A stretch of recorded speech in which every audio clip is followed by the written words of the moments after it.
wọ́n fẹ́ lu jìbìtì fún àbí wọ́n fẹ́ lo ọwọ́ kan fún ẹ tó bá ti gbà wọ́n á lò burú tó bá ṣàgùn sí ẹ tí wọ́n rí ẹ pa wọ́n á lò lóògùn yẹn bó ṣe rí yẹn rí àjáde àdìsànjẹ́rin bọ́dà mi mo bẹ lọ́hùn tí bá ti máa táyé gbogbo àwọn ọmọ mi tó jọkùnrin ìyàwó bíi lísì ní kọ́pàdé mo fi wọ́n ní mo sọ fún yín gbogbo ọmọ mi lọ́kùnrin ìyàwó bíi ti tiẹ̀ ní kọ́pàdé tó máa jẹ́ ìyàwó tó máa jẹ́ ìyá tó máa jẹ́ gáíjà fún wọn torí pé ó jẹ́ kí n lọ pé ṣé obìnrin kan lè léèrè ìgbà míì mọ ìmáà ń ṣe àwọn ọjọ́ kí n mọ̀ pé mi ò ṣe dáadáa ẹ̀ka kí ọ̀nà ìjà wà láti tùtù bí ìdùnbí àfihàn mi sọ tí máa ń bínú lọ́wọ́ ẹ̀rí gba ìbínú ti lọ tọ́jú ẹ̀ tí bá bí tèmi tán ṣàmúkẹ́ ẹ̀kọ́ yẹn mo kàn dákẹ́ fún ẹ̀yin lẹ́jẹ̀ bí o ìfúnmílẹ̀ àti pàdé síbẹ̀ nìyẹn. bàbá tá a bá ń sọ nípa Lizzy Anjorin a máa sọ nípa obìnrin kan tí ọ̀rọ̀ tí wọ́n wà lórí social media dáadáa tán ní ìyàwó yìí ni Fọlá náà orúkọ oríṣiríṣi mìíràn tó wà ṣùgbọ́n èmi ò pè Fọlá àbí bẹ́ẹ̀ kọ́ bàbá eléyìí wọ́n ní ọmọ mẹ́rin wọ́n lọ́mọ márùn-ún wọ́n lọ́mọ mélòó gan lóbìnrin ibi fún ìwo ni tí ń bẹ̀ wọ́n ni ò jẹ́ tí. ẹ ṣeun àkọ́kọ́ àkọ́ṣàjọ́ àfún yín ẹ̀yin tẹjọ́kùnrin ẹ̀ ní ṣàgbákò obìnrin àjèjì. àmì Ọlọ́run. ẹlẹ́ẹ̀kejì mo nígbàgbọ́ pé obìnrin ò lè bímọ fún ọkùnrin kan kó má mẹ́rin tó ń bímọ fún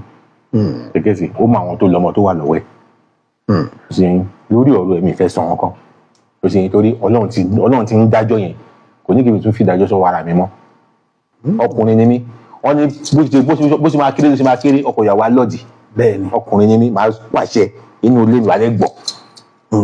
tó gba àwọn tán ní ìyàwó rẹ̀ ló ń kọ̀ǹtúrò rẹ̀ ṣe mọ̀ pé wọ́n ní ẹni ìfàwùtọ́ sí á ní àràámù ni jẹ́ kán fi rú ẹ̀ lọ ìyàwó mi níjọ́ tí mo sì mọ̀ kò ní jí inú ilé kó o pẹ́ nìkan lòun fẹ́ ẹnìkan òun fẹ́ lọ come here ẹ̀fọ́ tó bá ti jókòó sáàyè ẹ̀ àwọn tó bá wá fún ló máa ń wá tó jókòó sáàyè ẹ̀ tó wá bá mi ní kó dákẹ́ fún ẹ̀ torí tí bá ní ọmọ tó ń nà wá láti iléèwé tó sunkún wálé màá jù padà ni. gẹ́gẹ́ pọ́ǹsì mi sọ̀rọ̀ onímọ̀ ń gbé ìyàwó mi ibo máa fẹ́ gbé ilé ìyàwó tẹ̀ máa lọ gbé ni so kò possible gẹ́gẹ́ sí mi so tó jẹ́ pé ẹni tó ní àrísìkì lára dáadáa ni ọmọ tẹ́lẹ̀ bá ṣe kẹ́ ẹ rìgírẹ́tì rẹ̀. gbogbo ọ̀rọ̀ ilé ìyàwó ẹ̀ ló ń gbé yẹn kò ń báyìí nínú jẹ́ pé àwọn tó ń sọ kí ní ìwọ̀n ọ̀dẹ̀ mọ̀ kẹ́tẹ́ mi rí ni o. ẹ ṣe tó bá sọ nǹkan kó tó báyìí nínú jẹ́ méjì ni tẹ́gẹ́ pọ́ǹsì mi bí ẹnìkan rí yín sìn ó ní gbogbo owó tó rí aṣọ ló fi ń rà èyí lè rí ìtẹ́ bá wọṣọ yẹn ẹ máa ń gba yìí ń ta àwọn yẹn máa ń pọn yín lé nǹkan ẹ máa rí kọ́ńtrátì gbà ọ̀rọ̀ yẹn á dùn yín àwọn kájí gbogbo tẹ fi ń tẹ̀ rí ẹ̀ tẹ fi ń raṣọ yẹn tó bá ti raṣọ tán tó bá ti káṣọ sọ́nù ẹ máa lọ yáwó kiri ọ̀rọ̀ yẹn á dùn yín so báyẹn sọ yẹ kò ju èmi torí ẹnu ọdún márùn tájọ kó síra wa yìí. tẹ formalize ẹ. yes tí mo kó wọlé ìyàwó mi yìí Ọlọ́run yẹ kókó mbẹ Ọlọ́run yẹ kókó mbẹ Ọlọ́run yẹ kókó mbẹ. bẹ́ẹ̀ ti ń kó wọlé ẹ̀ tó ń kọ́lé sí omi. bọ́dà mi báyìí sọ̀rọ̀ yìí ní Ìbàdàn mo nílé mẹ́ta mbẹ mo ní méjì sẹ́kọ̀ọ́ yìí tí mo dákọ́ fúnra ara mi tí mo ní tẹ́nà ìjọ sọ wọlé. wow bàbá tá a bá wo eléyìí lóòótọ́ ni Lizzy Anjorin lọ́rọ̀ ní kí ó gbé ọwọ́ ọlá ó gbé ọwọ́ ọlá dání ṣùgbọ́n àròyé àtàríwo tó tẹ̀lé ń kọ́ kò ní ìjà lónìí ọ̀la ariwo lọ́la àwọn tí òjò gbà lórí social media òun náà bà fáwọn kan náà how do you manage this. àwọn olórin kọrin kan wọ́n ní ẹni ayé ìjò gbádùn ó sàn ju ẹni tí wọ́n ti gbàgbé ẹ̀ lọ kó ṣe rí yẹn ẹni tí ò bá mọ̀ mo sọ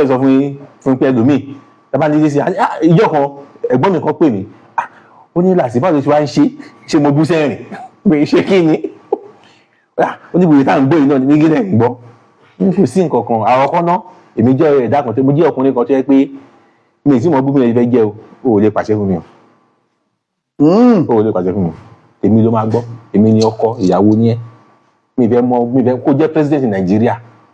máa sọ fún ẹ báyìí ló fẹ́ ẹ̀jẹ̀ ń lo owó ọwọ́ bẹ́ẹ̀ pẹ̀lú Lizzy Anjorin. máa sọ fún ẹ wọ́n tí mo fẹ́ lélẹ́yìí tó òde gbọ́dọ̀ kọjá bẹ̀ wow nígbà tó bá kọjá bẹ̀ kó o jẹ́ president wá ṣe tiẹ̀ lọ́tọ̀ máa ṣe tèmi lọ́tọ̀ ni o gbọ́dọ̀ gbọ́dọ̀ sí mi lẹ́nu.